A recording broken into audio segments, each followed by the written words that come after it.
This is one of my favorite type of videos, and it's a comment to request video. And this video was requested by Sean, who wanted me to do a video on the JetBlue Plus card. So let's get into it. Welcome back to my dad's channel. If you're new here, make sure to click that like button and subscribe, and don't forget to share. So what we're going to do is we're going to cover some things about the card. First and foremost, it's a World Elite MasterCard, as opposed to being a regular MasterCard like the watered down version is the JetBlue card. Now that Plus includes a lot of things, including being a World Elite MasterCard. It does come with a $99 annual fee. Now compared to its no annual fee variant, I more so would think a lot of people would choose this because as far as the multipliers go, it gets 2x on restaurants and grocery. But the multiplier is doubled when it comes to eligible JetBlue purchases. So the no annual fee card gets 3x, the Plus gets 6x. And then in addition to that, you get 1x on everything else. Now I told you about the type of MasterCard it is, but really and truly, I know you guys also want to hear about the sign-up bonus. And as of right now, they have a sign-up bonus of 80,000 JetBlue miles after spending $1,000 in the first 90 days. Now that is a pretty good pickup for pretty much any airline card. That is a decent amount of miles for only $1,000. All you got to do is pay your annual fee and spend $1,000 in 90 days. And we all know that paying the annual fee, there's no choice with that. That's going to be automatic. They're going to take their money anyway. So the sign-up bonus alone makes this card pretty lucrative, especially compared with the no annual fee version, where that sign-up bonus is only 10,000 JetBlue miles. Now this card, as an airline card, is actually even better than the Delta SkyMiles in one respect, is that on the Delta SkyMiles card, you get 20% off your in-flight food and beverage purchases, but the JetBlue card, you actually get 50% off, and that's on every card, even the non-annual fee one. But the non-annual fee, that benefits, all the other benefits stop there, because with this card, you also get your first bag check for free. You get a $100 statement credit if you make a eligible purchase on JetBlue Vacations. There are 0 foreign transaction fees, so you can use this card and take it with you. One of the nicer bonuses is anniversary bumps. I love it. I love it when cards just give you an anniversary hoard of points. I think it's fantastic. I think it's a fantastic way to show your card members appreciation.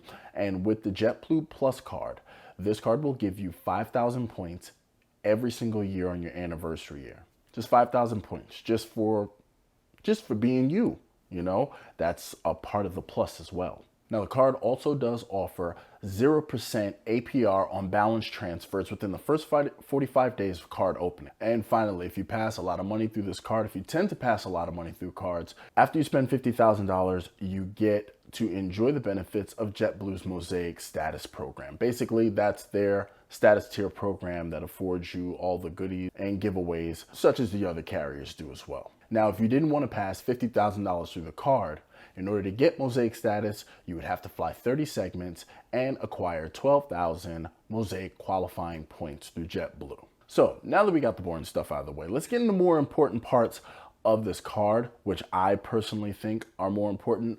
No, I don't personally hold a card, but there are other qualities that actually I think anyone looking for the card would really look into.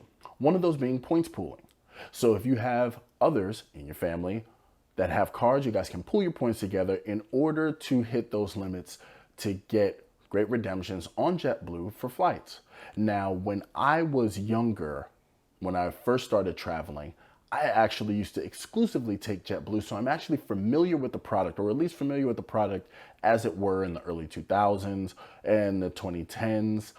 Because before, JetBlue was actually a trendsetter. It started out as a discount airline that they were the only one offering DirecTV in the air for a discount price.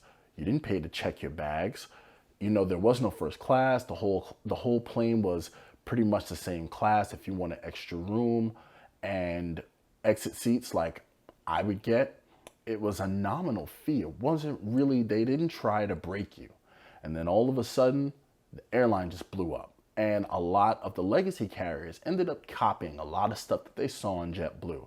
And now JetBlue is a major player looking to make acquisitions and such and whatnot. So that's just a little bit of a preface before I start telling you about some of these benefits. Now, another important thing is that your points do not expire, period. Keep them forever. So I am assuming that the reason your points don't expire is they're probably tied to your JetBlue account as opposed to your credit card account. So that way, because, things happen with credit cards.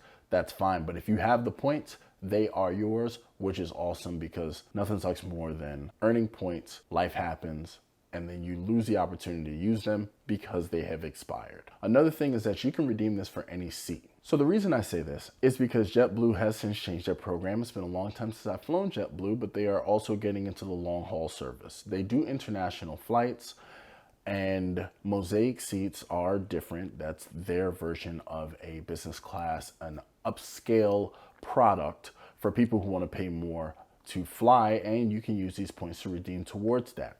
And speaking of that, it's a very low limit in order to commingle points and cash in order to get tickets. And that limit's only 500 points. As long as you have 500 points, you can put it towards a ticket and that will bring the price down for you. So that's actually a great benefit as well. So now that we run through the benefits, I would have some ideas on who this card is for. Now, like I said, I used to fly JetBlue all the time. I have family members who still exclusively fly JetBlue. A friend of mine is actually flying JetBlue to Jamaica within the next week or two. The people I would say that this card is for are JetBlue loyalists, obviously. And the reason being is that even outside of getting another card, this one is for people who are back and forth, frequent travelers, and also people who travel to the Caribbean. I know a lot of Caribbean folks that go back and forth to Jamaica, Haiti. They go places on JetBlue because they like the product and they fly well out of Miami. They fly well out of New York. New York is a great hub for JetBlue. And those are the people who I would suggest the card for, who are doing what I would call pretty much short haul international flights, because it's a decent, dependable product that a lot of people have a lot of loyalty from. And obviously, if they've built up to the point that they're looking to do acquisitions and they have partnered with American Airlines, they have become a force in the aerospace sector. So that's who I would suggest a card for. It's a low $99 fee. And with the benefits that you get, if you fly frequently enough, you can actually offset those. In some cases, you can offset it with the spend, but there will only be JetBlue points and you cannot transfer them to anybody else. So with that, I hope that has been helpful. I always like doing commenter requested videos. Sean, I hope you appreciate this. I hope it has helped you just in case you're deciding on which card to get, if this is for you, and how those benefits can be helpful to you. But until next time, I will catch you later, and please feel free, check out a playlist, check out some stuff on the channel. Take it easy.